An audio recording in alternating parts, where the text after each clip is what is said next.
조국 법무부 장관 가족들이 투자한 사모펀드 의혹의 핵심 인물로 꼽히는 조 장관 오촌 조카 조모 씨의 구속 여부가 이르면 오늘 결정됩니다. 법원은 오늘 오후 3시 횡령과 배임 등의 혐의를 받는 조 씨에 대해서 구속영장 심사를 진행합니다. 일본 오염수 문제를 공론화하기 위한 정부 대표단이 IAEA 총회가 열리는 오스트리아 빈에 도착했습니다. 문미옥 과학기술정보통신부 장관은 내일 자정쯤 기조연설을 통해서 일본의 오염수 방류 가능성을 강조하고 국제 대응 방안을 제시합니다. 사우디아라비아 석유시설에 대한 공격으로 국제 유가 폭등 우려가 커지면서 트럼프 미국 대통령이 전략 비축유 방출을 승인했습니다. 사우디 원유 수입 비중이 높은 국내 정유업계와 정부도 긴급 점검 회의를 열고 대응책을 모색할 방침입니다. 지난해 9.13 부동산 대책이 발표된 이후 서울 아파트값 상승세가 둔화하고 거래량은 절반 이하로 급감한 것으로 조사됐습니다. 하지만 1년간 거래된 서울 지역 아파트 실거래 가격은 1년 전보다 13.8% 상승한 것으로 나타났습니다. 국정농단 사건 등으로 구치소에 수감 중인 박근혜 전 대통령이 오늘 오전 외부 병원에 입원했습니다. 50견으로 어깨 통증을 호소하는 박 전 대통령은 정밀 검사를 받고 수술을 받은 뒤 회복할 때까지 병원에 머무를 예정입니다. 전 남편을 살해하고 시신을 유기한 혐의로 기소된 고유정의 세 번째 공판이 오늘 오후 진행됩니다. 1, 2차 공판에서 고유정 측은 우발적 범행을 주장한 만큼 오늘 공판에서는 검찰의 계획범죄 입증이 쟁점이 될 것으로 보입니다. 네, 뉴스뉴스 2부 이어가겠습니다. 추석 연휴가 끝나고 20대 국회 마지막 정기국회가 본격적으로 시작됐습니다만 여야의 팽팽한 대치로 초반 진통이 예상됩니다. 조국 법무부 장관 임명에 반발하는 야당이 총공세를 예고하자 여당은 적극적으로 방어에 나서면서 이미 여야가 합의했던 의사 일정이 차질을 빚을 수 있다는 관측도 나오고 있습니다. 국회 연결해서 자세한 상황 알아보겠습니다. 최민기 기자. 네, 국회입니다. 네, 추석 연휴 끝나고 첫날인데요. 여야 분위기 여전히 냉랭하죠? 네, 그렇습니다. 이 추석 명절이 지나고 정기국회가 내일부터 본격적으로 시작하면서 이 정치권도 조국 정국의 본격적인 2라운드의 문을 여는 모양새입니다. 여당인 더불어민주당은 야당의 조국 총공세를 의식한 듯 이번 정기국회의 성과는 민생이라는 데 방점을 찍었습니다. 민주당은 정쟁이 아닌 민생으로 일관하겠다며 이 추석의 시작과 끝을 조국 사태에만 매달린 자유한국당도 이제는 민생 법안 처리에 협조해달라고 촉구했습니다. 이해찬 대표도 이번 정기국회는 민생국회가 되도록 최선을 다하겠다며 조국 정국에 휘둘리지 않겠다는 뜻을 분명히 밝혔습니다. 남은 20대 국회가 일하는 국회가 되어 유종의 미를 거둘 수 있도록 여야가 함께 노력을 해야 하겠습니다. 여당은 민생국회, 경제국회, 계획국회가 되도록 최선을 다하겠습니다. 반면 추석 연휴에도 지도부 1인 시위 등 공세 고삐를 늦추지 않았던 한국당은 이번 추석 민심은 범법자를 뻔뻔하게 장관에 임명한 데 대한 한탄이었다고 포문을 열었습니다. 한국당은 정기국회가 시작되면 조국 문제를 바로잡는 데 전력을 다하겠다며 민주당이 민생마저 조국 물타기를 하고 있다며 맹공을 퍼부었습니다. 황교안 대표는 검찰에 거듭 공정하고 철저한 수사를 당부하면서 조국 장관의 사퇴를 촉구하며 오늘 오후 청와대 분수대 앞에서 삭발식을 하기로 했습니다. 조국 권력형 게이트의 모든 진상을 밝히고 이 땅의 공정과 정의의 가치를 반듯하게 세우기 위해서 국민과 함께 끝까지 맞서 싸울 것입니다. 바른미래당 손학규 대표도 추석 밥상머리 화제는 조국이었다며 조국 문제는 문재인 정권에 돌아올 수 없는 루비콘 강이 될 것이라며 여당을 압박했습니다. 정부 여당은 조국 사태가 시간이 지나면서 수그러들 것을 기대하고 있겠지만 그렇지 않습니다. 조국 장관의 문제가 문재인 정권에 돌아올 수 없는 루비콘 강이 될 것입니다. 다만 손 대표는 조국 장관 반대를 구실로 보수 통합을 외칠 때가 아니라면서 일각에서 제기되는 연대론에 대해선 거듭 일축했습니다. 이런 가운데 여야 3당 원내대표는 정기국회 의사 일정 등을 지금 협의하고 있습니다. 네, 지금 조국 법무부 장관 일가에 대한 검찰 수사가 한창 이뤄지는 가운데 이 법무부와 여당이 추진하고 있는 피의 사실 공표 금지에 대해서도 여야가 충돌하고 있죠? 네, 그렇습니다. 여당인 민주당과 법무부는 모레 피의사실 공표 금지를 골자로 하는 사법개혁 당정 협의를 추진하고 있습니다. 이 자리에는 취임 이후 처음으로 조국 장관도 국회에 나와 검찰의 피의사실 공표 관행의 문제점을 강조할 것으로 보입니다. 이 앞서 민주당 지도부도 검찰이 조국 장관 관련 수사에 대한 피의 사실을 외부에 유출하고 있다며 이 문제를 바로잡겠다고 밝혀왔습니다. 이에 대해 야당은 비판 수위를 높이고 있습니다. 한국당은 수단과 방법을 가리지 않고 조국 법무부 장관 관련 검찰 수사를 방해하고 있다며 변경된 공보 지침을 지키지 않으면 감찰을 하게 하는 조항이 있는 것으로 알려졌는데 결국 감찰 지시를 빌미로 조국 장관 본인이 직접 수사에 개입하겠다는 것이라고 해석할 수밖에 없다고 강하게 비판했습니다. 지금까지 국회에서 YTN 최민기입니다. 네, 조국 법무부 장관 가족이 투자한 사모펀드 의혹의 핵심 인물로 꼽히는 조 장관의 오촌 조카 조모 씨의 구속영장 심사가 오늘 오후에 열립니다. 조 장관 일가에 대한 검찰의 첫 구속영장인 만큼 이번 수사의 분수령이 될 전망이라서 오늘 밤 법원이 어떤 판단을 내릴지 관심입니다. 당장 조국 장관의 부인 정경심 교수에 대한 소환 일정에도 영향이 있을 것으로 보입니다. 취재기자 연결하겠습니다. 박기환 기자. 네, 서울중앙지검입니다. 예, 자, 오촌 조카 조 씨에 대한 구속영장 심사 오후 3시에 열린다고요? 네, 그렇습니다. 조국 장관의 오촌 조카 조모 씨에 대한 구속영장 실질 심사는 오늘 오후 3시부터 서울중앙지방법원에서 진행됩니다. 검찰이 조 씨에 대한 구속영장을 청구하면서 밝힌 혐의는 특정경제범죄 가중처벌법상 배임과 횡령, 자본시장법 위반과 증거인멸 교사 등입니다. 조 장관 가족의 관여 여부로 관심을 모은 공직자윤리법 위반은 포함되지 않았습니다. 조 씨는 조 장관 가족 펀드 운용사 코링크 PE와 투자업체로부터 50억 원대 회사 돈을 횡령하고 직원들을 시켜 증거를 없애도록 지시한 혐의 등을 받고 있습니다. 조 씨는 앞서 사모펀드 의혹이 불거진 뒤 필리핀 등 해외로 도피성 출국을 했는데요. 검찰은 지난 14일 새벽 괌에서 귀국한 조 씨를 공항에서 체포해 이틀간 강도 높은 조사를 진행했습니다. 앞서 코링크 PE 이모 대표와 코링크가 투자한 업체인 웰스 CNT 최모 대표에 대한 구속영장은 지난 11일 법원에서 기각됐는데요. 당시 법원은 주범이 아니라는 이유로 기각했고 그 주범이 조 씨로 지목되고 있는 만큼 오늘 영장 심사 결과가 조국 의혹 수사의 분수령이 될 것으로 보입니다. 조 씨의 구속 여부는 이르면 오늘 밤 늦게 결정될 것으로 보입니다. 네, 추석 연휴에도 검찰 조사는 계속됐는데요. 이 조국 장관의 다른 친인척에 대한 조사도 이루어졌죠? 네, 그렇습니다. 바로 조 장관의 손아래 처남이자 부인 정경심 교수의 남동생인 정모 씨가 어제 처음으로 검찰에 소환됐습니다. 정 씨는 누나인 정 교수 가족이 투자한 코링크 PE의 사모펀드에 자신과 두 자녀의 명의로 3억 5천만 원을 투자했는데요. 이에 앞서 펀드 운용사인 코링크 PE에 5억 원을 투자해 지분을 사들이기도 했습니다. 이 가운데 3억 원이 누나인 정 교수에게 빌린 돈이라는 지적과 함께 정 교수가 차명 투자한 것이 아니냐는 의혹도 제기됐습니다. 특히 처남 정 씨가 액면가 10,000원짜리인 코링크 주식을 200배 비싼 가격에 사들인 이유는 조국 장관도 의아하다고 답했습니다. 정 씨가 코링크 지분을 매입하고 투자한 경위 등을 집중적으로 조사받은 뒤 오늘 새벽 귀가한 것으로 알려졌습니다. 또 검찰은 앞서 구속영장이 기각됐던 사모펀드 운용사 코링크 PE 이모 대표와 투자처인 가로등 전멸기업체 웰스 CNT 최모 대표도 불러 조사했습니다. 네, 조국 장관 부인 정경심 교수 소환도 이제 초읽기 들어갔는데 건강이 좋지 않다 이런 얘기가 나옵니다. 조사 일정에 영향이 있을까요?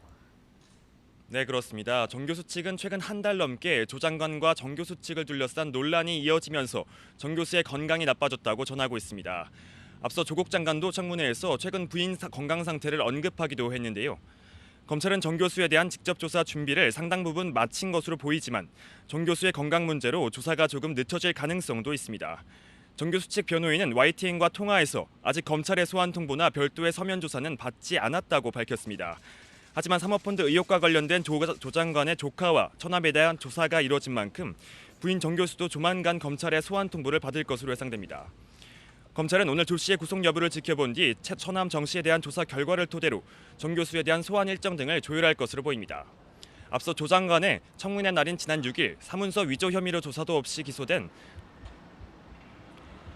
정 교수 측은 재판 등에 대비해 청와대 민정수석실 출신의 이인걸 변호사를 비롯해 모두 14명으로 대규모 변호인단을 꾸린 상태입니다.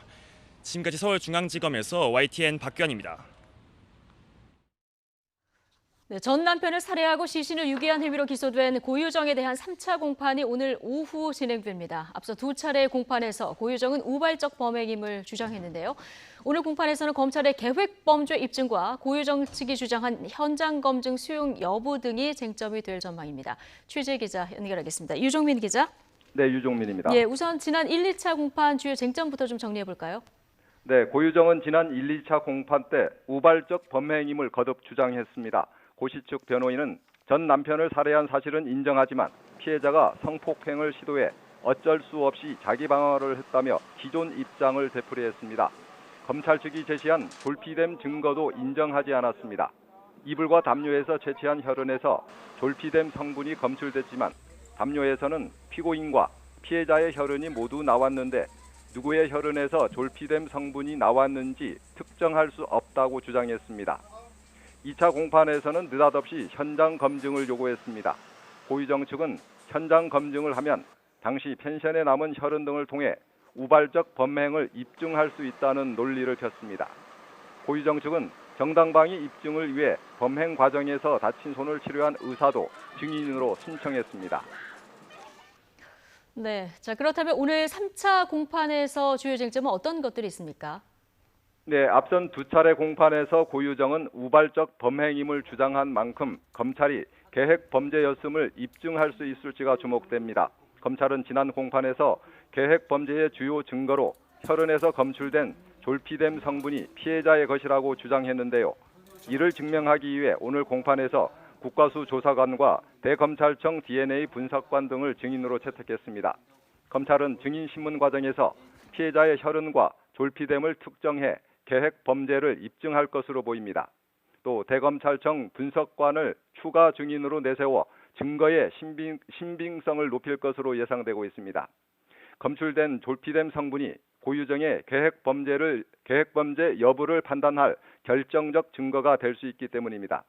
이 때문에 증인 신문 과정에서 고유정의 차량 내 이불과 담요에서 발견된 졸피뎀 성분의 혈흔이 누구의 것인지를 놓고 양측 공방이 이어질 것으로 보입니다. 이런 가운데 고유정 측은 우발적 범행을 주장하기 위해 오늘은 어떤 논리를 펼지도 주목됩니다.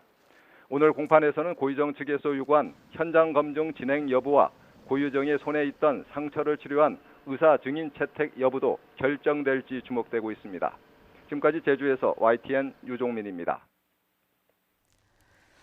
네, 주택담보대출을 연 1%대 고정금리 대출로 갈아탈 수 있는 서민형 안심전환대출이 오늘 오전부터 신청 접수가 시작됐습니다.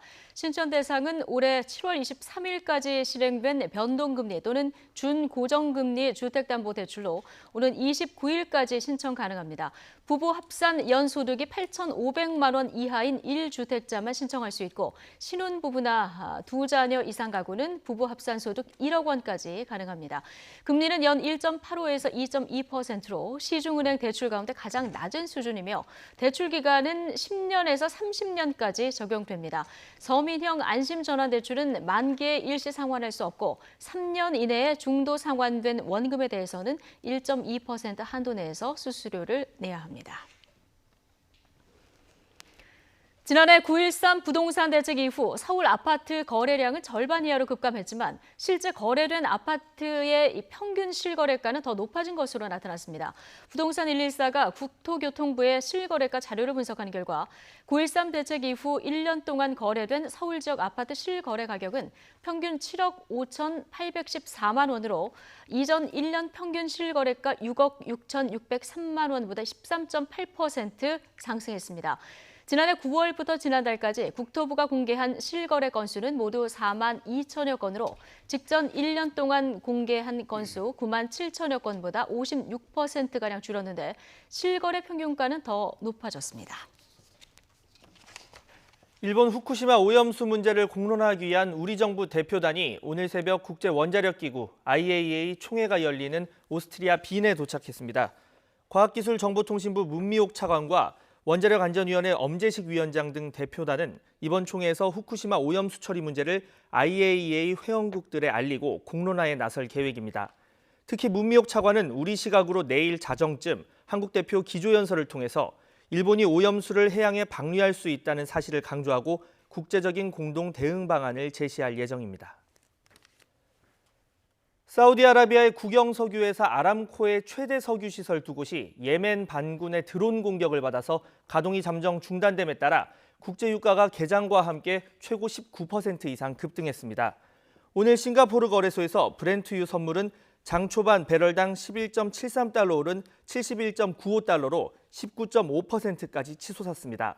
1991년 이후 최대 폭으로 급등한 겁니다. 런던 ICE 선물거래소에서 브렌트유는 배럴당 12.35% 상승한 67.66달러에 거래되고 있습니다. 뉴욕 상업거래소에서 10월 인도분 서부 텍사스산 원유 가격도 장 초반 배럴당 63.34달러로 전장보다 15% 이상 급등하며 거래를 시작했습니다. 사우디아라비아 석유시설 두 곳이 무인기 공격으로 가동이 중단되면서 국제유가 상승 우려가 커지는 가운데 정부와 국내 업계도 대책 마련에 들어갔습니다. 산업통상자원부는 오늘 오후 정유업계와 긴급 점검 회의를 열고 각사별 영향을 확인하고 대응책을 모색할 예정입니다. 다만 사우디 측에서 비축해둔 원유를 방출하겠다고 밝힌 만큼 국내로 들여오는 원유 공급에는 당장 큰 차질이 없을 전망이라고 설명했습니다. 그러나 복구 속도에 따라 유가가 영향을 받을 수 있어 관련 동향을 예의주시하며 대응책을 마련할 예정입니다.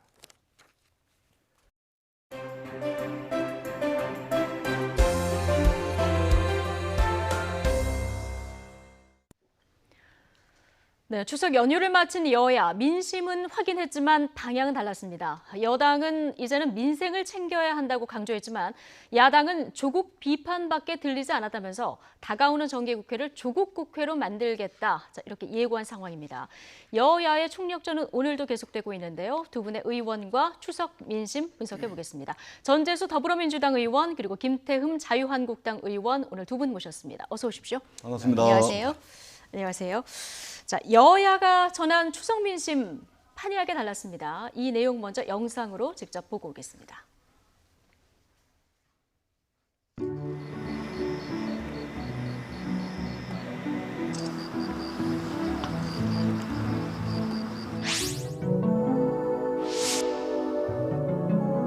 수사는 검찰이, 검찰개혁은 장관이, 정치와 민생은 국회가 모두가 제자리로 돌아가 성숙하게 자신의 할 일을 하라고 국민은 말씀하셨습니다. 민심은 하나같이 외쳤습니다. 이 무도한 정권 반드시 심판해달라고 외쳤습니다. 신동제국가 4단계 조국을 운영함으로써 검찰을 장악해서 사법을 장악하고 선거법을 통해서 장기 집권을 위해서 이 헌정농단, 헌정 파괴를 하겠다는 겁니다. 이제 대정부 질문 그리고 국정감사를 통해서 조국 국감을 만들겠습니다. 그렇게 해서 조국의 블랙홀을 넘어서기를 희망한다고, 조국의 블랙홀을 넘어서기를 희망한다고 하셨습니다. 정쟁의 악순환을 멈추어야 합니다. 조국 블랙홀에서 나오자고 합니다. 한 방울이한테 때리고는 민생 얘기합니다. 후안 묻힐 적반하장입니다. 경제 활력 제고와 양질의 일자리 창출 등 국민의 삶을 챙기는 데 더욱 매진하도록 하겠습니다. 문재인 정권의 권력형 게이트를 덮기 위해서 조국을 법무부 장관으로 세운 거 아니냐? 저희 자유한국당이 앞장서겠습니다. 이제는 행동할 때입니다. 이제는 싸울 때입니다.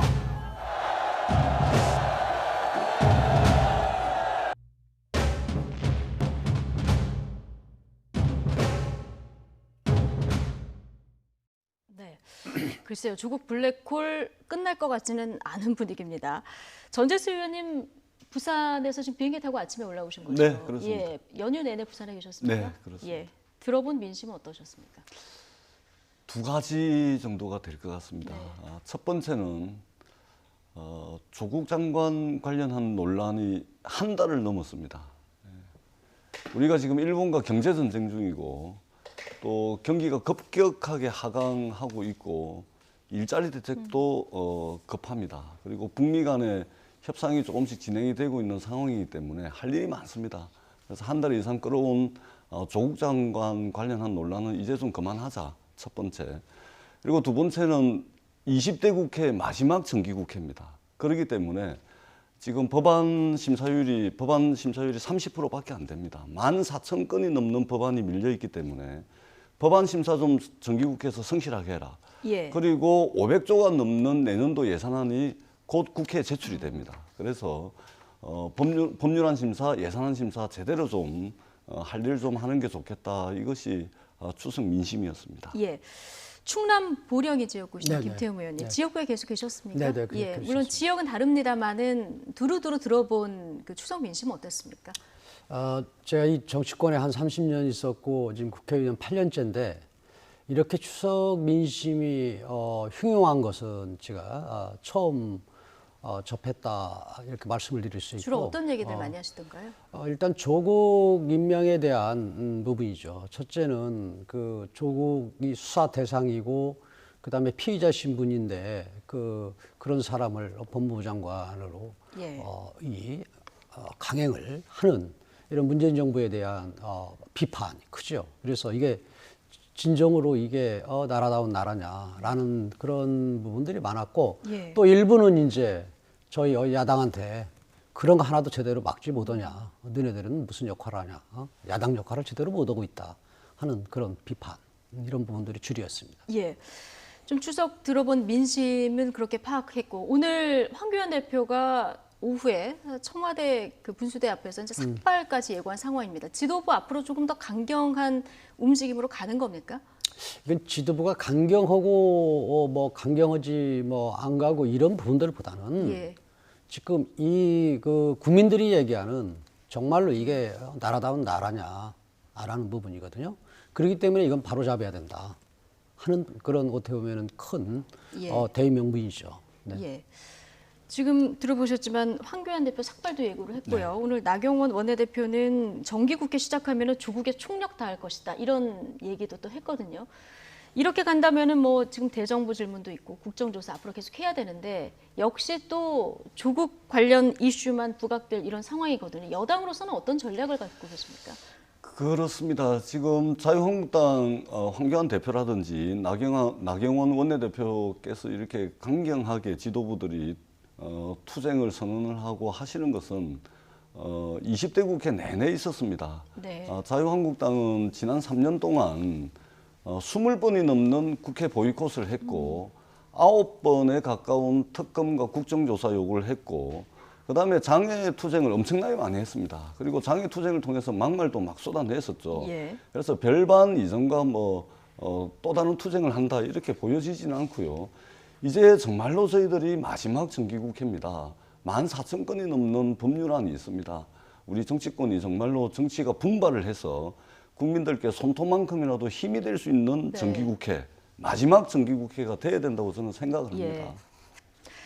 지금 앞서 얘기해 주셨듯이 법안 지금 심사율이 30%밖에 안 되는 이런 상황입니다. 국회 일정은 앞으로 계속 잡혀 있는데 국회는 입법기관이지 않습니까? 뭐 누가 잘했느냐 잘못했느냐 따지다 보면 뭐 한도 끝도 없고요.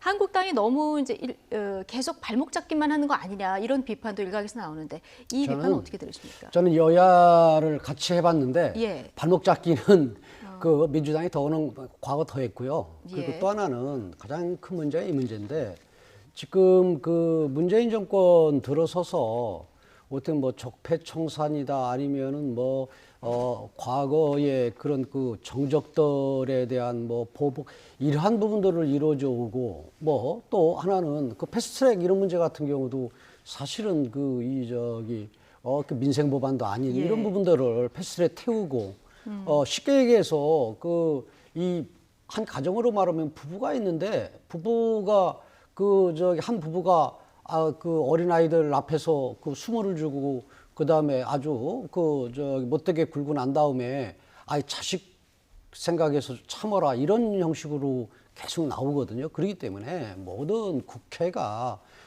이렇게 국민들한테 그 실망감을 주는 이러한 부분이 있다면 그 부분은 전적으로 여당한테 있는 거예요. 왜냐하면은 여당이 국정 운영을 이끌어 가려면은 야당과의 그런 협의, 그 다음에 야당을 인정하는 이 속에서 이끌어간다고 그러면은 이런 문제는 안 나옵니다. 네, 국정 운영에 지금은 전적으로 여당이 있다. 네, 전적으로 동의합니다. 예. 기본적으로는 집권 여당의 책임이 있습니다. 그러나 그것은 하나의 전제가 충족이 될 때 가능한 이야기입니다. 그것은 뭐냐면 야당이 야당다울 때 그리고 정도라는 것이 있는데 그 선을 벗어나지 않는 야당일 때 가능한 이야기입니다. 세상 전체에 저는 요즘 자유한국당과 같은 야당은 세상 전체에 저는 처음 봅니다. 정당 역사상 이런 야당이 있었나 싶을 정도입니다. 지난 근 40개월 동안 20번이 넘는 보이콧을 합니다.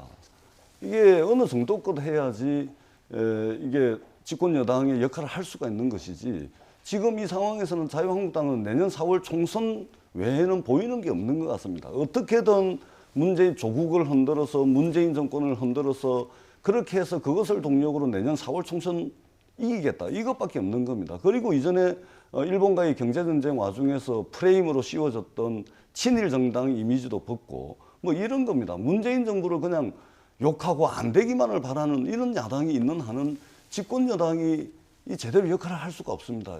그래서 이번만큼은 마지막 국회니까 정말로 우리 일을 좀 해보자. 예산안 심사, 법률안 심사 제대로 한번 해보자. 이 말씀을 꼭 드리고 싶습니다. 예. 여당다움이 뭔지 야당다움이 뭔지 이건 잘 모르겠습니다만은 어쨌든 지금 이런 강경 움직임 속에 보수 통합 불씨를 당겼다 이런 분석들도 나오고 있습니다. 그런데 지금 예전에는 그 보수 야권 중심으로 해서 반 문재인 얘기가 나오다 지금 반 조국으로 뭉치자 이런 얘기가 나오고 있거든요. 여기 뭐 바른미래당 쪽이나 또는 보수 쪽에서 어떤 통합 움직임에 대한 얘기는 나옵니까?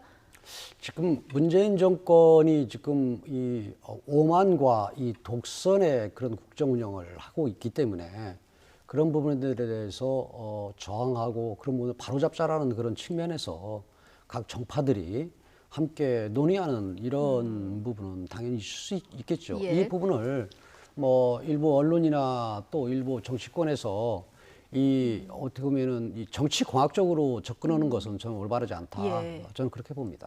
정치 공학적으로 접근하는 건 옳지 않다. 옳지 않다. 지금 뭐 손학규 바른미래당 대표 같은 경우는 그런데 뭐 지금 연대할 때는 아니다 이런 얘기를 내놨는데요. 많은 분들이 궁금해하시는 부분이기도 하거든요. 그러니까 손학규 대표도 그 지금 문재인 대통령이 그 조국을 그 임명하는 장관으로 임명하는 이런 부분들에 대해서 그렇게 반대를 하면서도 예. 또 뭐 연대는 않겠다 뭐 이런 것도 앞뒤가 안 맞는 부분들이고요. 예. 그 부분에 대해서는 사안사안 이 국정 운영을 좀 바로 잡으려면은 뭐 연대도 필요하고 그런 건데 내가 볼 때는 그분이 오히려 이 정치에 대한 아까 제가 말한 정치 공학적으로 예. 접근하는 거고 또 한편으로는 자기의 그 정치의 그 유불리적인 그런 측면에서 예. 접근하는 거 아닌가 저는 그렇게 봅니다. 예. 어떻게 보십니까? 반조국 연대? 저는 정치 이벤트라고 봅니다. 왜 조국을 중심에 놓고 연대를 하죠? 그것은 곧 조국을 흔들면은 문재인 정부를 흔들 수 있다는 겁니다. 근데 지금 우리 국민들께서 여러 여론조사를 보셔서 예. 아시겠지만 조국 정국과 관련해 가지고 문재인 대통령의 국정 지지도나 각 정당의 정당 지지율이 크게 변화가 없습니다. 이것은 조국 정국을 조국 문제를 국민들께서 어떻게 보시냐면 이거는 문재인 정부의 문제나 조국 개인의 문제보다 우리 사회 공정의 문제를 보는 겁니다. 근데 지금 조국 후보를 조국 장관을 비판을 하고 있는 자유한국당 의원들 과연 공정하냐? 이분들이야말로 우리 사회에 가장 많은 기득권을 가진 집단 아니냐? 이렇게 보기 때문에 정당 지지율에 큰 변화가 없는 것이죠. 예. 그래서 국민들은 이 조국 정국을 계기로 해서 우리 사회 교육개혁의 문제라든지 검찰개혁의 문제라든지 이것을 전반적으로 아우르는 사회개혁에 네. 대한 열망들이 터져 나오는 것이거든요. 예. 그래서 여야가 힘을 합쳐서 어떻게 하면은 기회가 균등하고 과정이 공정한 이런 사회를 만들 예. 것인가, 어떻게 하면 사회개혁을 조금 더 진일보시켜 나갈 것인가, 이것에 대해서 논의를 하는 것이 합리적이다. 오히려 자유한국당이 그러한 개혁안들을 내면은 오히려 자유한국당이 오히려 이 국면에서 정당 지지율을 상당히 회복할 수 있지 않을까, 저는 그렇게 생각을 합니다. 예. 우리 정당 지금, 말씀하시죠. 우리 정당 지지들 지지율 걱정 안 하셔도 되고요. 다만 걱정 안 해도 되고. 된다. 예. 가장 큰 문제는 정당의 지지율이냐 아니냐 이런 부분들보다도 국가를 운영을 하는 데 있어서 올바르냐 그러냐. 저는 뭐 저희들 보고 뭐 이 저기 우리 당이 공정한 그런 저 정당이냐 얘기하는데 네. 이 공정하고 안은 지금 본인들이 지금 가장 국민들이 지금 저 화가 나고 분노하는 게 뭡니까? 예? 이 공정, 정의의 이런 대명사였던 조국을 보니까 오히려 얼마나 우선적으로 살았는가 하는 이런 부분에 분노하는 거 아니에요. 그렇지 않습니까? 그리고 이게 야당할 때와 여당할 때와 그런 차이가 있어야 되는데 이분들은 순전히 물타기를 해요. 제가 볼 때는 사람들 지금 여당에도 그렇고 야당에도 그렇고 어떻게 보면 임명할 때 청문회를 한다든가 하면은 국민들이 좀 볼썽사나운 이런 모습들을 비춰줄 수 있겠죠. 그렇지 않습니까? 그런데 집단 전체가 우리가 더 낫다, 공정하다, 정의. 그럼 공정하고 정의했는데 지금 보면은 오히려 우리는 그 공정과 정의에 그다음에 또 문제가 있었을 때에는 그거에 대한 염치라도 있었어요. 지금 민주당은 염치도 없어요. 아주 의선적이고 아주 후한무치한 이런 부분들 때문에 저는 이 정치를 하면서 국회에서 의정 활동을 하면서 여야가 서로 협상도 하고 또 이렇게 회의를 하는 그런 과정 속에서 지금 문재인 정권의 주도적이었던 지금 장관도 하고 했던 주도적이었던 분들의 이중성에 대해서는 저는 제일 화가 나요. 생각을 달리하는 이런 부분들, 생각을 달리하는 이런 부분들을 가지고는 뭐 다를 수 있지 않습니까? 네. 제가 한마디만 더 할게요. 우리 사회가 지금 좌파 진영이나 진보 좌파 진영이나 보수 우파 진영이나 정치적인 이념이나 아니면은 지향점은 다를 수 있죠. 하지만은 한 사회, 한 국가에 사는데 어떻게 도덕적인 가치와 그 다음에 또 상식적인 이런 부분도 다를 수가 있습니까? 그렇지 않습니까? 저도 한 말씀을 드려야 되겠는데 우리 국민들께서 지금 문제의식을 가지는 지점은 조국 장관을 계기로 해서 불거졌던 우리 사회 전체적인 기득권 문제에 대한 저항인 것입니다. 황교안 대표의 아들, 나경원 대표의 아들, 장제원 의원의 아들, 조국 장관의 딸, 이것이 뭐냐면 우리 사회가 그동안 기득권자들이 누려왔던 특혜와 이런 것들에 대한 국민 전반의 분노인 것입니다. 그러면 국회가 뭘 해야 되겠습니까? 이러한 국민들의 분노를 담아내는 개혁에 대한 논의를 해야 됩니다. 교육개혁 해야 되죠. 검찰개혁 해야 되죠. 사회개혁 해야 될 거 아닙니까?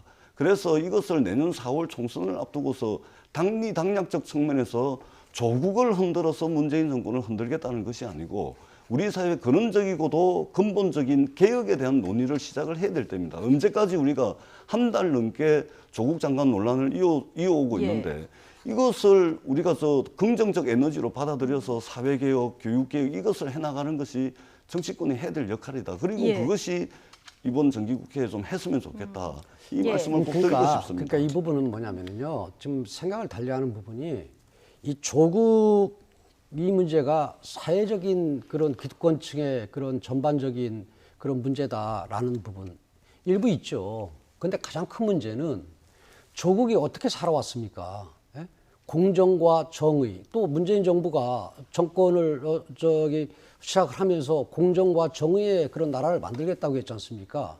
그런데 보니까 조국의 그런 이번에 인사청문회 과정 속에서 보니까 공정과 정의의 전도사 같이 역할을 했던 사람이 오히려 저희들보다도 더 그렇게 얘기 안 했던 저보다도 더 아주 공정하고 정의롭지 못한 거예요. 그리고 또 하나는 그러면은 그분에 대한 시인하고 인정이 아니라 이건 어떻게 보면 위선적인 이런 부분을 고집을 부리는 데서 국민이 화가 난 거예요. 그렇기 때문에 물론 사회 전반적인 이런 계기를 통해 사회 전반적인 그런 부분들도 바꾸어야 되겠지만은 또 왜 조국이 왜 또 개혁을 해야 되는 최적임자입니까? 개혁 대상이. 그래 바꾸라는 거예요. 장관을 바꿔라. 개혁을 하는 거에 대해서는 전반적으로 공감하지만 왜 조국 장관이어야 되느냐. 이 문제점을 제기를 하셨는데요. 자, 조국 장관 임명 반대한다 이런 국민적 여론도 사실 높습니다. 한국당 입장에 동조하는 국민 여론도 사실 높은 게 사실인데 그런데 앞서 이제 걱정하지 말라고 했지만 이게 정당 지지율로 한국당 정당 지지율로 옮겨가지는 않는 상황이거든요. 어떻게 보십니까? 이렇다 보니까 그러니까 지도부에 대한 어떤 비판론도 나오고요. 홍준표 전 대표 같은 경우에는 굉장히 거세게 또 비판을 했던데요. 사실은 저희 당이 탄핵 이후부터의 그런 과정 속에서 두 가지예요. 첫째는 국민들한테 좀 신뢰를 잃은, 좀 깨진 바가지, 그 동네에서 깨진 바가지처럼 신뢰를 잃은 부분들이 하나 있고, 또 하나는 현 정권이 들어오면서 언론이 장악이 됐기 때문에 소위 우리의 부정적인 그런 측면만 부각되는 이런 부분 속에서 일단은 그 제대로 싸우지 못하는, 야당다우지 못한 이런 부분들이 같이 이렇게 하나가 돼서 저희가 지지를 지금 어떻게 보면 국민들 신뢰를 아직 회복을 못한 그런 단계다, 저는 그렇게 봐요. 어떻게 해야 신뢰를 회복할 수 있다? 내부에서는 어떤 얘기들을 하고 계십니까? 저는 당에서도 그런 얘기를 하는데, 우리 당이 정치 공학적으로 모든 부분을 접근하지 말고 진정성 있는 이 부분을, 그리고 또 하나는 한번 신뢰를 잃은 사람이 신뢰를 다시 회복을 하려면은 더 몇 배의 노력이 필요하다.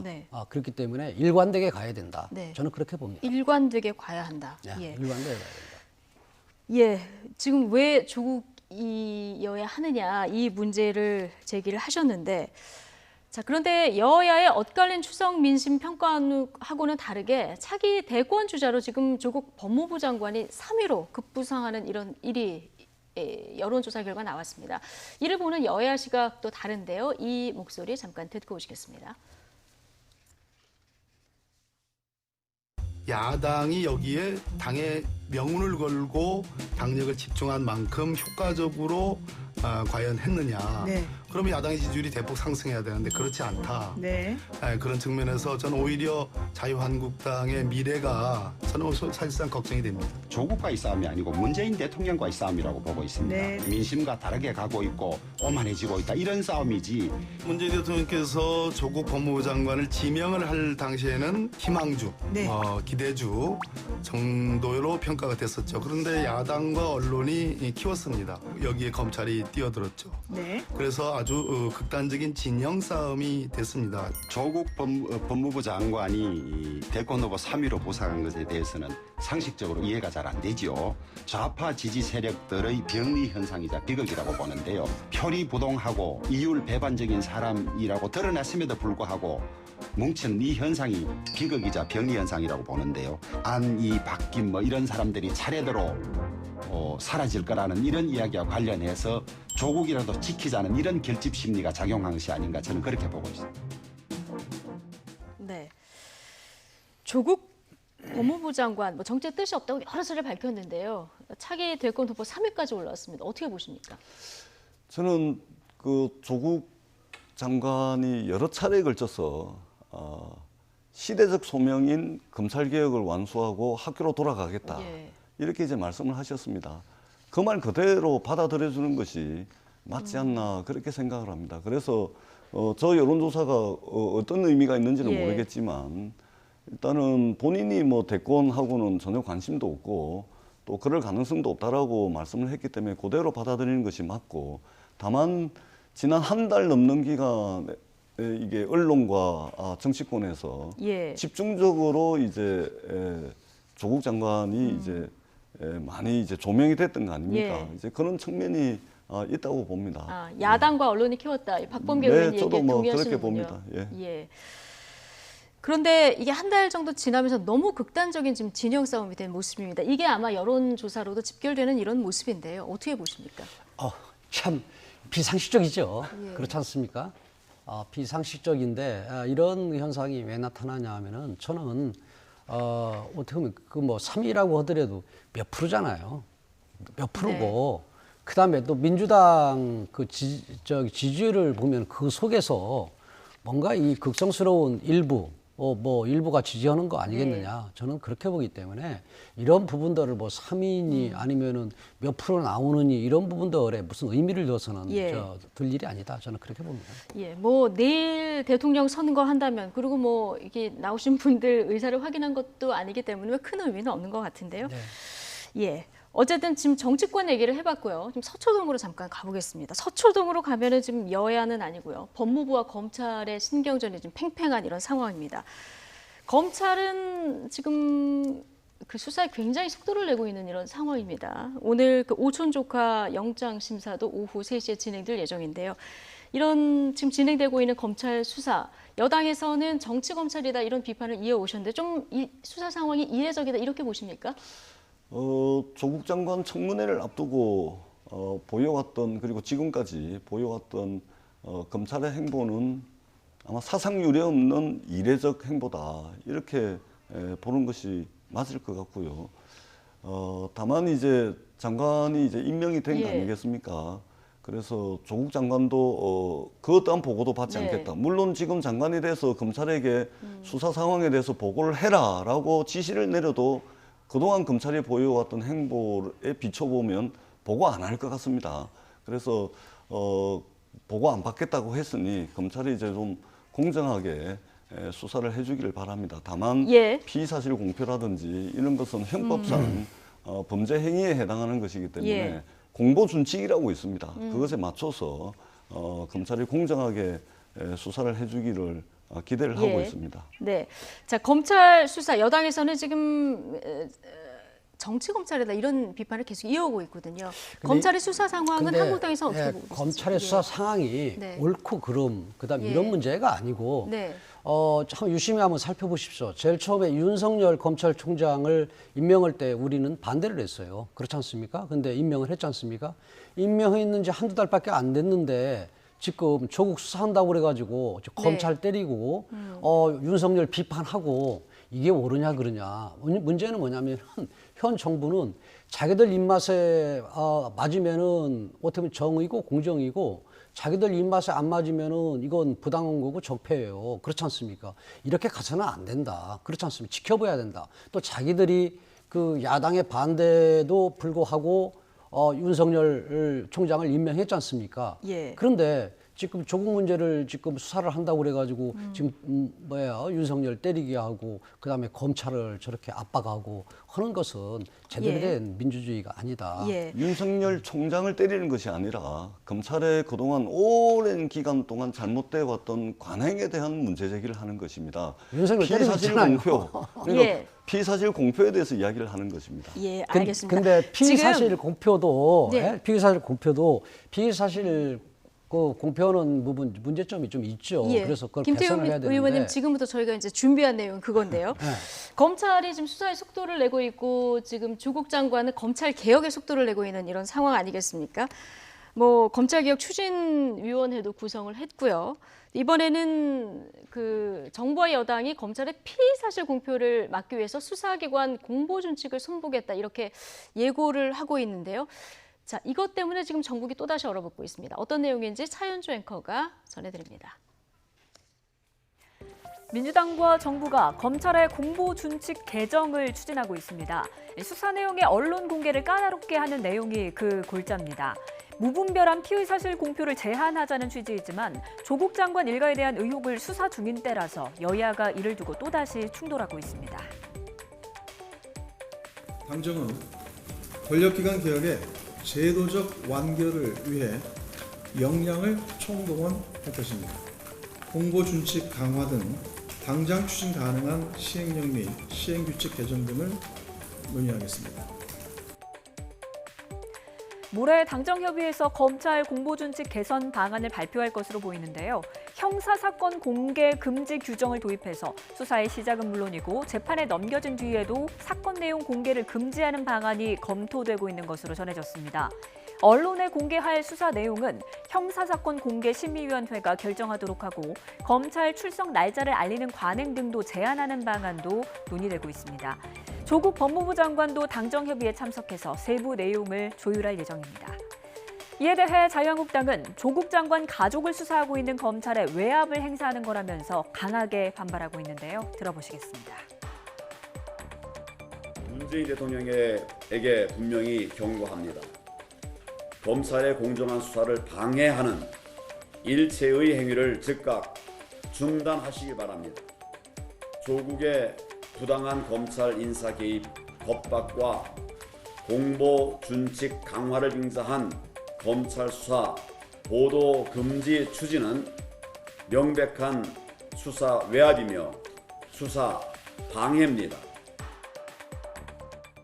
네, 이 수사기관 공보 준칙 개정 내용 아마 모레쯤 그 당정 협의가 열리는 것 같습니다. 뭐 피의자의 인권을 보호된다 다 좋은데 문제는 왜 지금인가 이런 의혹의 시선이 좀 있는 것 같아요. 자, 얼마 전에 교육부에서 교육개혁을 시작을 했습니다. 예. 그러니까 우리 국민들의 많은 국민들께서 학종, 네. 학생부 종합 전형에 대한 불신이 엄청나지 않습니까? 그래서 조국 장관 정국을 통해서 드러난 기득권, 우리 사회 기득권에 대한 특권, 예. 이러한 부분들에 대한 전반적 개혁이 필요하다는 문제의식이거든요. 예. 그래서 학종 전반에 대해서 지금 교육부가 검토를 하고 있고 마찬가지로 법무부도 시대적 소명인 검찰개혁, 권력기관 개혁에 대한 안을 이제 논의를 하는 것이죠. 그러한 예. 차원에서 가장 오래된 잘못된 관행 중에서 바로 피의사실 공표라는 것이 있습니다. 예. 이게 언론에 흘려가지고 피의자를 압박을 하고 그렇게 해서 나중에 최종심에 가가지고 대법원에 예. 가가지고 무죄가 나는 경우도 많습니다. 네. 기소가 되지 않는 경우도 있습니다. 그런데 예. 무죄 받고 기소가 안 되고 사실과 다른 내용들이 언론을 통해서 공표가 돼버리면 그 사람은 이미 무죄를 받았음에도 불구하고 범죄자가 돼 있는 예. 겁니다. 낙인이 찍히는 것이거든요. 그래서 기존의 잘못된 관행들을 바로잡는 개혁의 일환으로 지금 이것이 예. 진행이 되고 있는 것이고, 그리고 지금 법무부나 검찰에는 공보순칙이 있습니다. 네. 근데 이 공보순칙이 굉장히 추상적입니다. 예. 그리고 더 중요한 것은 피의사실 공표에 대해서 수사를 하게 되면 예. 검사를 수사해야 될 거 아닙니까? 근데 지금 검사가 검사를 수사할 수 있는 입장이 아니기 때문에 예. 그런 상황이 못 되기 때문에 사실은 예. 피의사실 공표에 대한 형법이 사실은 사문화되어 있는 거의 네. 죽은 거나 마찬가지죠. 예. 그런 측면에서 검찰개혁의 일환, 예. 권력기관 개혁의 일환으로 이 논의가 시작되고 있다는 예. 말씀을 드립니다. 그런데 지금 조국 법무부 장관 가족들이 지금 수사 대상에 올라 있기 때문에 이걸 왜 지금 해야 되느냐 이런 의혹의 시선이 있거든요. 제 질문은 이거예요. 교육개혁도 예. 지금 하고 있지 않습니까? 예. 그래서 우리가 국민들께서 지금 바라는 것은 조국 장관 정국을 계기로 해서 제발 좀 우리 사회 전반적 개혁에 앞장서 달라는 예. 것 아닙니까? 그리고 이거 시간 끌면은 네. 또 이게 안 됩니다. 그래서 문제가 나온 김에 교육개혁과 권력기관 개혁에 대해서 예. 시동을 걸고 속도를 붙이는 것입니다. 시기와 상관없이 해야 될 일이기 때문에 하는 것이다. 이런 그런 얘기를 것을 고려를 하게 되면 예. 결국은 개혁 못하게 못합니다. 된다. 예, 알겠습니다. 자, 그런데 원칙적으로 보면 지금 피의사실 공표에 대해서는 여야 입장이 사안마다 조금 왔다 갔다 하는 측면이 있긴 합니다. 그래서 원칙적으로 피의사실 공표를 하지 않는 것이 좋다는 데는 동일하십니까? 피의사실 공표 이 문제를 네. 뭐 원칙적 하냐 아냐보다도 뭔가 손질을 해야 된다, 개선을 예. 해야 된다는 부분은 동의를 하고 네. 있어요. 다만 참 이게 후한무채 민주당이 지금 주장하는 부분이 왜 그러냐면은 첫째는 어떻게 보면 수사 대상이고 가족들이 지금 다 지금 수사를 받고 있는 사람이 왜 법무부 장관이 돼야 되느냐. 예. 그리고 또 수사 대상인 법무부 장관이 검찰 개혁 얘기하는 것도 내가 볼 때 상식적으로 안 맞는 얘기고요. 또 하나는 이 피의사실 공표 이 부분 8년 전인가요? 그 조국 교수 시절에 예. 이 피의사실 공표는 언론의 정당한 자유라는 글 이런 부분들을 남기고 그랬어요. 예? 네. 그래서 피의사실 공표는 정당하다. 이렇게 한 사람이 지금 예. 자기가 지금 수사 대상인 그런 상황 속에서 피의사실 공표 이 부분을 개선을 하겠다. 이 부분이 앞뒤가 맞습니까? 예. 그리고 또 하나는 민주당이 자꾸 지금 피의사실 공표 이 부분을 얘기하는데 이 정권 돌아가지고 이 전 정권 이 적폐 수사할 때 아니 이 수사 내용 언론에 중계하듯이 했어요. 그렇지 않습니까? 그래서 어떻게 보면은 뭐 변창훈 검사나 이재수 전 기무사령관 같은 거 자살도 하고 그랬지 않습니까? 그때는 민주당이 언론에 중계하다시피 했어요. 피의사실을. 네. 그러면서 지금은 또 피의사실에 문제가 있다. 좀 문제 있죠. 그런데 이 부분이 개혁을 해야 된다. 그리고 또 조국이 지금 이런 상황 속에서 지금 시의적절하냐. 이게 아주 상식적이지 않지 않습니까? 예? 이거 어떻게 받아들여야 돼요? 이거? 예, 전재수 의원님. 그러니까 기소 전 아직 안이 확정된 건 아닙니다만은 기소 전까지 일체의 내용을 금지. 심지어 이제 소환 날짜가 알려지면 날짜를 다시 잡아야 되는 이런 얘기까지 나오고 있는 상황이거든요. 그렇다면은 이게 이제 국민의 알 권리 차원의 문제가 제기가 되는 것 같아요. 국정농단 사건이나 이럴 때 국민의 알 권리와 충돌한 부분이 있었는데, 자 여기서 적당한 조율이 돼야 되지 않느냐 이런 얘기도 나오는데 어떻게 보십니까? 네, 그렇습니다. 아주 뭐 정확한 지적이라고 생각을 하고요. 다만 우리 김태원 의원님께서 민주당을 자꾸만 후안무치라는 표현을 오늘 여러 차례 쓰셨는데 예. 앞뒤가 안 맞으니까 그렇죠. 후안무치라는 표현은 어마어마한 표현입니다. 예. 앞뒤가 안 맞는 것이 후안무치예요. 예. 염치가 표현인데, 없으면서 예. 앞뒤 안 맞는 부분이 후안무치입니다. 그렇게 어마어마한 표현을 여러 차례 쓰시고 계신다는 말씀을 드리고요. 예. 저는 뭐 유감 왜냐하면 너무너무 앞뒤가 안 맞아요. 사람은 실수도 있고 잘못하는 부분도 있지만 예, 알겠습니다. 자기들 상황에 따라 바뀌는 경우가 어디가 있어요. 예. 그렇지 않습니까? 뭐 민주당도 한국당도 여야가 뒤바뀌면 뭐 저희 방송하는 사람들 입장에서 보면 이제 내로남불성 발언들이 많이 나오는데요. 뭐 이런 차원의 얘기라고 저희가 듣겠습니다. 자, 마지막으로 이 얘기만 하나 좀 다뤄보겠습니다. 지금 유시민 이사장 발언이 논란이 되고 있습니다. 조국 장관 그 가족에 대한 수사는 가족 인질극이다 이런 얘기를 해서 주말 내내 또 회자가 됐는데 연휴 내내. 자, 이에 대한 한국당의 입장 듣고 오겠습니다. 유시민 이사장 보니까 동양대 사건에서는 난데없이 언론인 운운하면서 변명을 늘어놓더니 어제는 가족 인질극 하면서 본질을 비틀고 있습니다. 그나마 민심을 고려해서 소신 발언한 여당 의원한테는 잘못했다, 화가 났다 하면서 노골적으로 왕따를 시킵니다. 저는 유시민 이사장에게 이야기하고 싶습니다. 세치허로 그만 국민을 선동하라고 이야기하고 싶습니다. 지금 여권 관계자들은 국민을 선동과 기만의 대상으로 생각하고 있습니다. 이들의 그 사악하고 오만한 이러한 선동에 이제 국민은 속지 않는다고 생각을 합니다. 네, 유시민 이사장 지난번에 이제 같은 당의 박용진 의원하고 살짝 설전도 있었는데요. 우리 전재수 의원님은 살짝 참전도 하셨었습니다. 이번 발언은 어떻게 들으셨습니까? 뭐 대한민국 국민이면은 누구든 우리 사회에 현안이 되고 있는 것에 대해서 발언할 수 있다. 저는 그렇게 생각을 합니다. 이것을 과도하게 정치적으로 해석한다든가 또는 아전 인수식으로 끌어다가 자기 논리를 강화하는 데 쓴다거나 그럴 필요까지는 없겠죠. 다만 발언권이 있는 사람, 또 사회적으로 발언을 통해서 영향을 미칠 수 있는 사람, 이런 사람들이 자유롭게 이야기할 수 있는 것입니다. 다만 이야기를 할 때 지난번 박용진 의원 사례처럼 예의는 좀 있어야 되겠죠. 그리고 정치하는 사람은 어떤 우리 사회에 뜨거운 논쟁이 되고 있는 것에 대해서 자기 정치하려고 하는 경우는 좀 삼가해 줬으면 좋겠다. 그런 생각을 합니다. 네.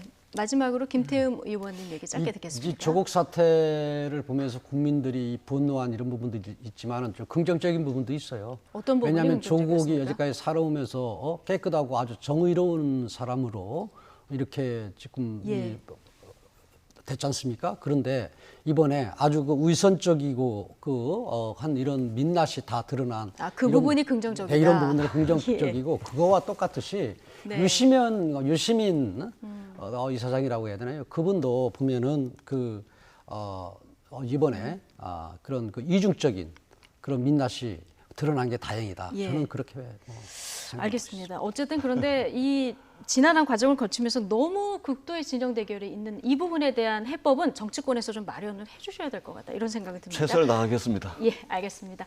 자, 전재수 더불어민주당 의원 그리고 김태흠 자유한국당 의원 두 분과 오늘 함께했습니다. 고맙습니다.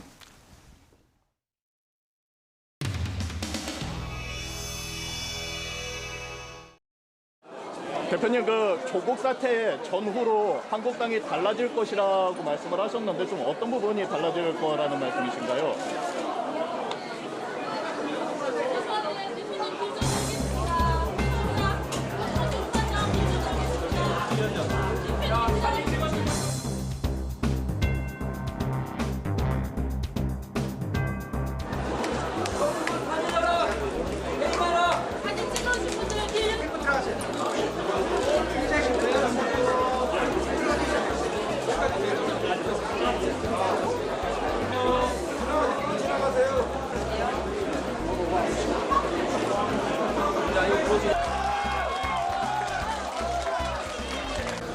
투쟁하십시오. 국회에서 강력하게 단지 투쟁하셔야 합니다.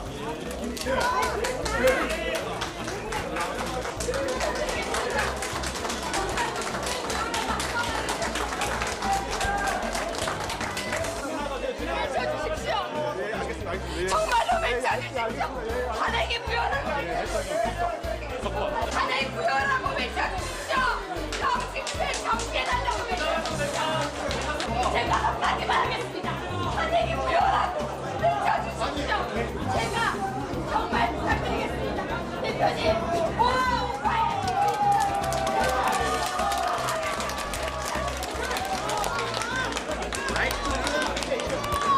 제발 부탁드릴게요. 대표님, 힘을 쓰려고 하면은 언론을 대고 외치십시오. 이거 들지 말고 청와대로 넘어가십시오. 청와대로 들어가십시오.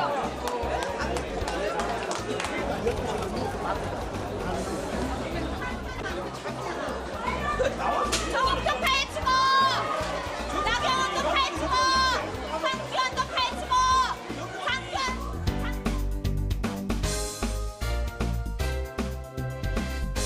조국은 사퇴하라!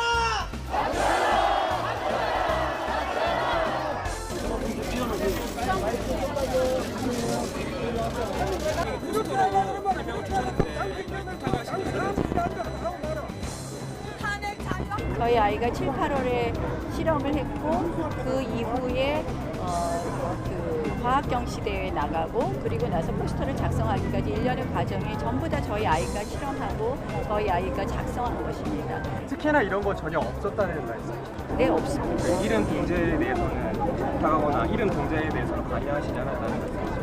아니, 우리 아이가 다 쓴 겁니다. 허위의 사실을 보도하거나 아이가 실력과 상관없이 대학을 간 것처럼 보도하는 부분에 대해서는 법적 조치를 하겠습니다. 무엇보다도 건강을 지켜. 우리 머리 다 삭발합시다.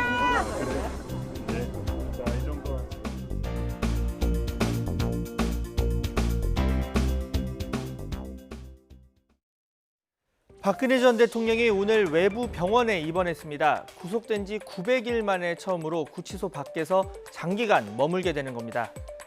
왼쪽 어깨가 문제입니다. 50견이죠. 특별한 외상은 없지만 통증 때문에 어깨를 잘 움직이지 못하는 질환입니다. 측근 변호사를 통해서 칼로 살을 베는 듯한 통증이라며 형 집행정지를 신청했지만 지난 9일 검찰은 받아들이지 않았습니다. 하지만 불과 이틀 만에 법무부가 외부 병원 입원 그리고 수술이라는 결정을 내린 겁니다. 자, 이번 법무부의 결정 이후에 탄핵 무효 그리고 형 집행을 정지하라는 박 전 대통령 지지층 목소리는 더 커지고 있습니다. 지난 주말에도 박 전 대통령이 수감 중인 서울구치소 앞에서 대규모 시위가 이어졌습니다. 또 흥미로운 장면도 있었습니다. 흰 저고리에 태극기 무늬의 붉은 항복 치마 그리고 태극기 머리띠를 둘렀죠. 바로 자유한국당 류여해 전 최고위원인데요. 조국 법무부 장관 임명철의 1인 시위에 나선 황교안 자유한국당 대표를 찾아가서 이렇게 무릎까지 꿇었습니다. 탄핵 무효를 외쳐달라, 또 박 전 대통령 형 집행을 정지해달라고 한마디만 해달라, 이런 요구로 황 대표를 상당히 곤란하게 했고 결국 이렇게 끌려나가야 했습니다. 자, 박근혜 전 대통령은 아직 보수 야권에서는 그 자체가 하나의 메시지입니다. 보수 야권 분열이 탄핵 찬반에서 비롯됐고 아직도 그 책임론에서 서로 자유롭지 못한 상황이죠. 김무성 후보, 당신은 앞으로 1000년 이상 박근혜의 저주를 받을 것이다. 나라가 지금 빨갱이한테 다 넘겨주고. 이미 역사적 사실이 된 탄핵 문제에 대해서 사과를 요구하는데 그것은 저는 저희 정치 철학과 소신이기 때문에 할 수 없다는 생각입니다. 자, 처음에는 다들 모호하게 답변했던 박 전 대통령에 대한 사면 필요성 목소리도 점점 구체화되고 있습니다.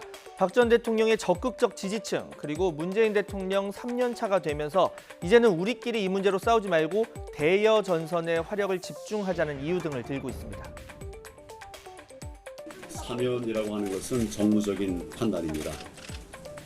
우리 국민들의 여론과 여망들을 종합해서 기회가 되면 판단하게 되리라고 생각합니다. 아프시고 여성의 몸으로 감당하기 어려운 이런 상황에 계신 점을 감안해서 국민들의 바람이 이루어지기를 바랍니다. 재판이 남아있어서 현실적으로 연내 사면은 어렵습니다. 하지만 형 집행정지나 이번과 같은 외부 입원이 이어지면 내년 총선 판도에 영향을 줄 수 있다. 이런 관측은 계속 나오고 있는데요.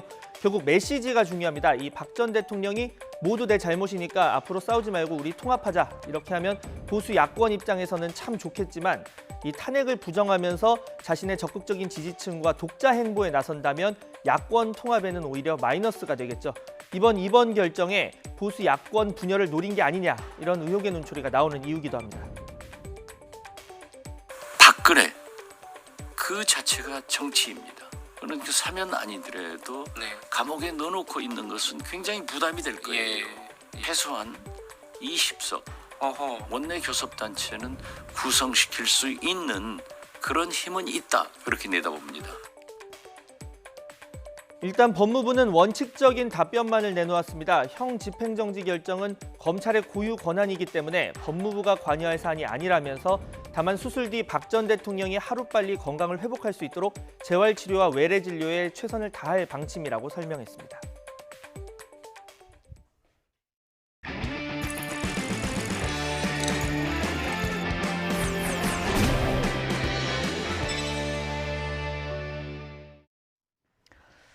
인구 고령화가 빠르게 진행되면서 오랜 시간 늙고 병든 가족을 돌봐야 하는 고통이 범죄로까지 이어지고 있습니다. 정부 차원의 전폭적인 지원이 없다 보니 간병에 나선 가족들은 경제적 어려움은 물론 크나큰 정신적인 고통에 시달리고 있습니다. 간병 가족들을 직접 만나서 그 절박한 심정을 들어봤습니다. Y가 간다. 김대겸 기자입니다.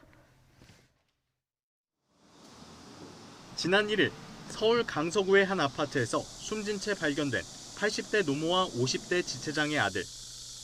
간병 스트레스를 이기지 못한 둘째 아들의 범행으로 추정됩니다. 사건 터지기 전에 이틀 전인가 저 벤치에서 담배 피면서 내가 저 병원 예약한 사람인데 어떻게 됐냐고 그걸 확인하고 전화하더라고요. 근데 그것도 잘 안 된 것 같아요. 20년 넘게 병든 노모를 보살펴온 A씨에게는 남일 같지 않습니다. 파킨슨병에 뇌경색까지 겹쳐 한 달 평균 드는 병원비만 100만 원이 넘습니다. 어머니와 떨어져 있을 수 없다 보니 평생 해오던 미용일까지 그만둬야 했습니다. 경제적 어려움은 물론이고 극심한 우울감과도 싸울 수밖에 없습니다. 같이 있는 나도 그냥 이렇게 죽고 싶다는 생각이 들어요. 왜 그러냐면 이렇게 살아서 이렇게 어차피 나도 늙으면 저럴 텐데 엄마도 이렇게 차라리 그냥 같이 이렇게 가는 게 좋지 않을까 그런 생각도 들 때도 있죠. 한 번씩. 91살의 노모를 10년 넘게 돌봐온 최인철 씨도 힘든 나날의 연속입니다. 치매를 앓는 어머니가 혹여 사고라도 날까 매일같이 밤잠을 설칩니다. 자신을 버리려 하느냐는 말을 듣는 것도 이젠 괴롭기만 합니다. 참 어쨌든 대화가 안 되고 막 이렇게 힘들 때는 그냥 막 이게 거의 이제 미치려고 이제 이게 미치겠다 이제 이런 생각이 들고 이걸 어떻게 했으면 좋은가. 간병은 가족들에게조차 고통이자 족쇄입니다. 우리나라는 7년 뒤 인구의 20%가 65세 이상인 초고령 사회에 접어들 것으로 예상됩니다. 덩달아 치매 인구도 100만 명이 넘을 것으로 보여 대책 마련 없이는 유사한 사고가 반복될 수밖에 없습니다. 간병 관련 범죄 통계를 내고 안전망을 강화하는 일본과 달리 우리 사회의 대응은 미숙합니다.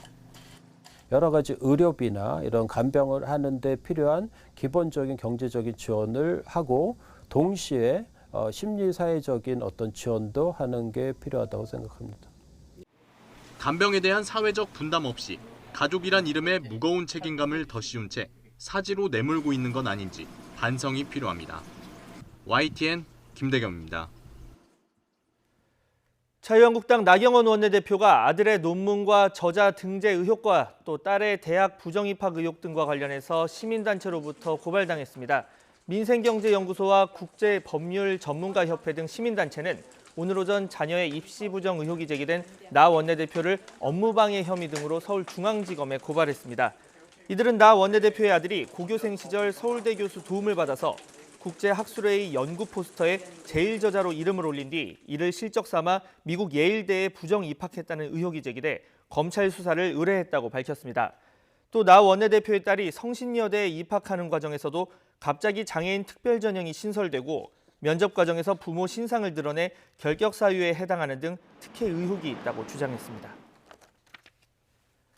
자유한국당 이양수 의원은 일부 공공기관이 홈페이지에 동해를 일본해로 잘못 표기하고 있다면서 정부의 전수조사를 촉구했습니다. 이 의원은 보도자료를 통해서 농림축산식품부 산하기관 3곳이 안내지도에 동해를 일본해로, 독도를 리앙쿠르 암초로 황당 표기하고 있다며 이같이 밝혔습니다. 이와 관련해 청와대는 일부 공공기관이 홈페이지에 올린 지도에서 동해를 일본해로 표기해왔다는 언론 보도에 대해서 문재인 대통령이 해당 기관에 엄중 경고했다고 밝혔습니다. 고민정 청와대 대변인은 해당 부처 감사관실에서 조사 뒤 적절한 조치를 취할 예정이라고 설명했습니다. 다시 일상으로 돌아온 오늘 기분 좋은 파란 하늘이 펼쳐져 있습니다. 아침에는 선선했지만 낮에는 이렇게 가을볕이 내리쬐면서 기온이 크게 오르겠는데요. 현재 서울 기온 벌써 28도까지 올랐고요. 앞으로 기온은 30도까지 높아지면서 이 늦더위가 기승을 부리겠습니다. 이 낮 기온이 오르는 만큼 일교차도 10도 안팎으로 크게 벌어지고 있으니까요. 옷차림에는 유의하시기 바랍니다. 오늘 전국적으로 맑은 하늘이 함께하겠고요. 미세먼지 농도도 좋음에서 보통 수준으로 대기질도 양호하겠습니다. 낮 동안에는 늦더위가 이어지겠는데요. 오늘 서울의 낮 기온은 30도, 광주는 29도, 대구와 부산은 28도 등으로 어제와 비슷하거나 조금 더 낮겠습니다. 오늘 영남 해안과 제주도는 바람이 무척 강하게 불 것으로 보이니까요. 시설물 피해와 안전사고 발생하지 않도록 각별히 주의하시기 바랍니다. 지금까지 하늘공원에서 YTN 신미림입니다. 네, 월요일 뉴스앤 이슈 마치겠습니다. 잠시 뒤 노종면의 더 뉴스가 이어집니다. 시청해주신 여러분 감사합니다.